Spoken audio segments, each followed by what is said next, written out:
Pakistan, China కలిసి ఒక కొత్త కుట్ర పన్నబోతున్నాయి అన్నటువంటి విషయాన్ని భారతదేశంతో పాటుగా భారతదేశపు రీసెర్చ్ అండ్ అనాలిసిస్ వింగ్ మన రా ప్లస్ బ్రిటిష్ M16 వాళ్ళకి సంబంధించినటువంటి గూఢచర్య వ్యవస్థ కలిసి డీకోడ్ చేసినటువంటి ఒక మెసేజ్ ద్వారా బయటపడింది. ఏంటి వీళ్ళిద్దరూ చేస్తున్న కుట్ర అంటే, మన దేశంలో కాశ్మీర్లో అల్లకల్లోలం జరిగింది.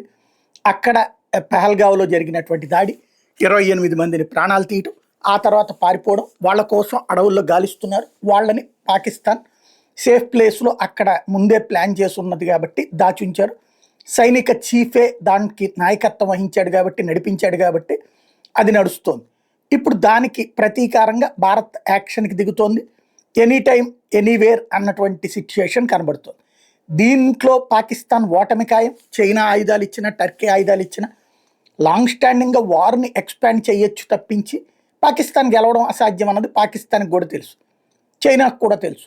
కాబట్టి దీని డైవర్షన్ కోసం భారత్ని శత్రువుగా, భారత్ని ఉగ్రవాదిగా చూపించే ప్రయత్నంలో భాగంగా పాకిస్తాన్లోనే ఓ డర్టీ బాంబ్, అంటే ఏదన్నా అక్కడే ఒక పేలుడు సృష్టించి పాకిస్తాన్ ప్రజలనే చంపి, అక్కడ ఏ ప్రార్థనా స్థలం దగ్గర చేసి పాకిస్తాన్ వాళ్ళే చంపి భారతదేశం పేరు వాడటానికి ప్రయత్నిస్తున్నారు. ఇది చైనా పాకిస్తాన్కి చూపించినటువంటి మార్గం.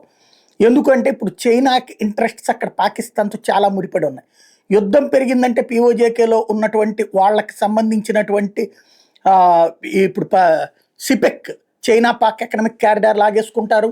అదే సందర్భంలో చైనా ఏ మార్గాన్ని అయితే సిల్క్ రోడ్ కిందన POJKలో నుంచి తీసుకెళ్తుందో దాన్ని క్లోజ్ చేసేసి భారత్ తీసేసుకుంటే ఏమైపోతుందన్న భయం ఉంది పాకిస్తాన్కి.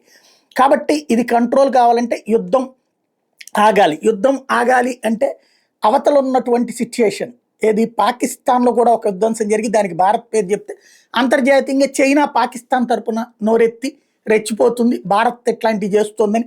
మన దగ్గర ఆల్రెడీ ఇంతకుముందు కాంగ్రెస్ వాళ్ళు హిందూ తీవ్రవాదం లాంటి పదాలు వాడారు, కొన్ని అరెస్టులు చేయించారు. కాబట్టి దాన్ని బూచిగా చూపించి హిందువులే అక్కడ చేశారనేటటువంటి కాన్సెప్ట్ని ప్రొజెక్ట్ చేయడం అన్నటువంటి ఆస్పెక్ట్కి ప్రిపేర్ అయ్యింది అన్నటువంటి విషయాన్ని, ఈ ఇద్దరూ కలిసి చేశారన్నటువంటి విషయాన్ని బ్రిటను, భారతదేశానికి సంబంధించినటువంటి గూఢచర్య విభాగాలు కనిపెట్టినాయి.